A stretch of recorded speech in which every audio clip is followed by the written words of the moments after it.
Alright, what's going on? Project Energy and YouTube. Just wanted to come at you guys and just a little update on the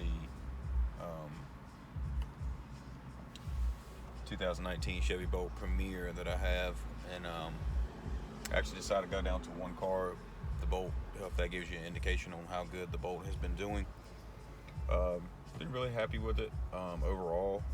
So I did sell my, I had a little 2013 Toyota Prius 3 that I sold. Had a pretty good offer from a dealership on it. Had the car for about 3 years. Basically cost me under $1,000 a year to drive that car.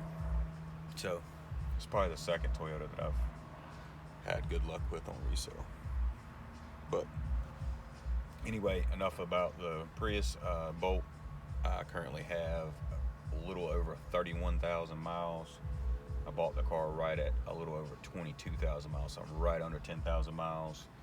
Only issue I've had, which wasn't really car related, but I did have a sensor on the back, the passenger rear, that quit reading. Decided to get that replaced, and that was actually just yesterday. As I record this video, but other than that, the car's been really good. I have been averaging, and I didn't initially set up my reset or trip reset. I would reset it every time when I would charge. But since then, I changed that, and been getting about 4.4 miles per kilowatt hour in the last 6,154 miles. So that gives you a little bit of indication. For the longest time, I was around 4 or 5, but I had a lot of highway trips that I had to take, hour there, hour back, probably 60 miles each way. So that ticked me down to that 4.4. So a lot of these miles are highway miles, hour each way trips, going 65, 70 miles an hour. So if I was just if I'm strictly just back and forth to work, or like where I live in my local area, I'm probably more, I probably will be around 4.5, 4.6 in my opinion. But overall though, the car's been great. Range has been really well. I charged about 85%. And then with that 85%, I usually get about 225 miles of actual real world range out of the battery before I have to charge again. I drive about maybe 30 miles a day, pretty close, and I can go right at a week, pretty close to a week, maybe a day before a week, before I have to plug the car back up. I usually run it down to, run around 50 miles, 40 miles, sometimes a little lower, just depending on how everything comes out. I've only had 2 incidents since I've had the car in the last 10,000 miles where I was pretty close on the battery. I could have prevented that. I could have plugged up at like work, or either I could have just charged the night before. But anyway, just had things that came up that I wasn't sure that were going to come up, and needless to say, probably could have prevented that. But other than that, though, the car has been really well. The pickup is great, especially if you're like stoplight to stoplight. To give you a little indication, my buddy has a Super Sport Camaro, SS Camaro. Needless to say, I mean, I wasn't going to outrun him or anything, but because of a little bit of lack of traction off a light, I was able to pull ahead just a tad and then stay beside him for a pretty good distance before he kind of pulled away on the car. So, and I wasn't, we wasn't racing. Basically, we just took off the light both at the same time, kind of quick. So, which I guess kind of translates to racing, but it was in Mexico. So, but other than that, I would buy the car again. I did get the used car tax credit on this, which I'll be to file for next year.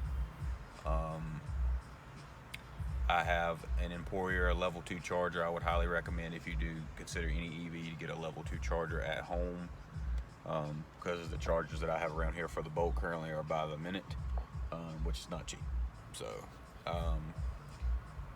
if you guys have any questions, the room in the car, that's something I have to add. I have 2 kids, so one is still in a seat that is 6, and then one is 12. So yeah, if you got kids, I wouldn't take it like, on a 4 or 5 hour road trip. That's just me, but it will do it, no problem.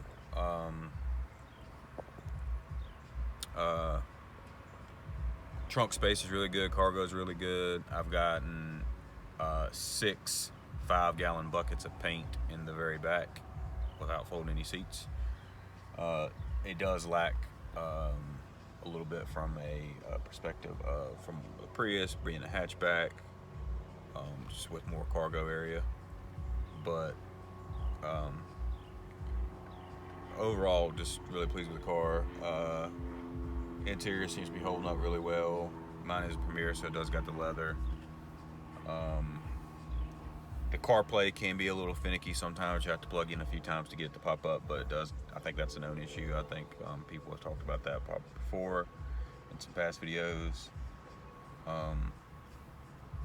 Like I said, overall though, the car, 10,000 miles, has been flawless.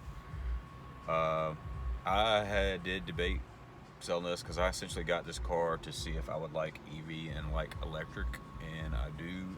And since buying it, Tesla's dropped prices, which hurt the EV market values.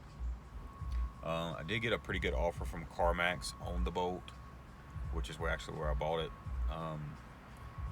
But I decided that I was going to keep it and just sell the Prius. And I don't know whether I'm going to keep the Bolt long term, or if I'm going to hold out for that new Volvo. I believe it's the Volvo XC30. If you haven't seen it, check it out. It is a very small, compact style SUV, but I could get all-wheel drive, which would be an upgrade. Volvo does look better, and the all-wheel drive, I think, is going to be 0 to 60 in around 3.4 seconds, which is pretty cool. So gonna definitely keep an eye out. I don't think those are going to come out though until late summer of 2024. But I think they're going to be under 40 grand. So definitely hard to beat. Don't think they're going to have a rebate, but it might be a workaround. You might be able to do the lease and then get some money off with the lease, and then just buy the lease out. So definitely keep an eye on that. But yeah, if you guys have any questions or comments, the only thing I've added to the car is some WeatherTech floor mats for the front and the back, just because I do have kids. And now it's my primary vehicle. It's going to get a little dirtier. So, like I said, if you guys got any questions or comments, please drop them down. I'll do my best to answer them. If you have anything that charging related, my charger is hardwired. That's one thing I also would recommend. Last tidbit I would add, I would hardwire your charger instead of using just a regular plug, or having somebody install like a 220 or 240 volt plug. Just hardwire it to the breaker. That's all I got. Peace.